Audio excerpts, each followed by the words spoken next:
जवान हर दौर के इमाम की आँखों का नूर हुआ करता है,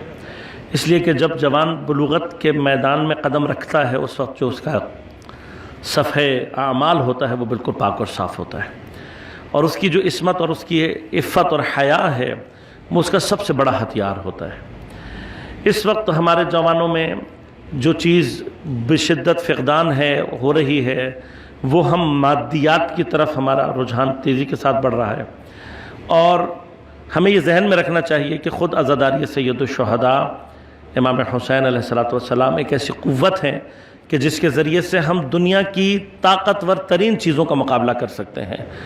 ख़तरनाक तरीन दुश्मनों का मुकाबला कर सकते हैं। हर हिजाब को हुसैनियत के नारे के साथ पारा किया जा सकता है।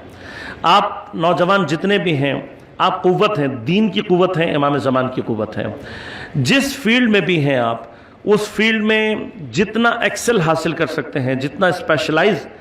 आप लेवल पर पहुंच सकते हैं, आप याद रखें कि आपकी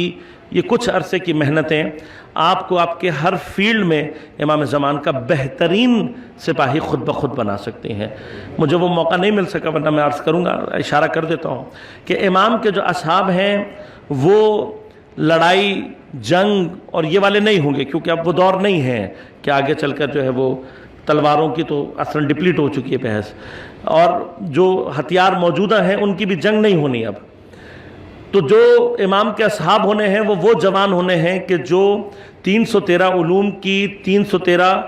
फील्ड्स के अंदर एक्सपर्ट्स होंगे और मास्टर्स होंगे, जो कि इमाम का सहारा और ताकत बनेंगे, और इंशाअल्लाह दज्जाली और जितने भी इमाम मुखालिफ तहरीकें और जरियानात हैं उनसे वो इमाम का साथ देंगे और मुकाबला करेंगे। यह हमारा नसीब हो सकता है अगर हमारे जवान कोशिश करें कि इमाम के असहाब की एक बड़ी तादाद हमारे अपने नौजवानों में से हो सकती है। आपका जो इस सबसे कीमती हथियार, एक आपकी इफ़्फ़त और हया, और दूसरा जो है वो आपकी तालीम और तरबियत है। इन दो चीज़ों को इख्तियार करें, तक़वा और ईमान, ये दो चीज़ें, इल्म और तक़वा, ये दो चीज़ें ऐसी हैं कि इन हथियारों से अगर आपने अपने आप को लेस कर लिया तो इंशाअल्लाह इमाम ज़मान अलैहिस्सलातु वस्सलाम के असहाब में खुदा आपको ज़रूर शामिल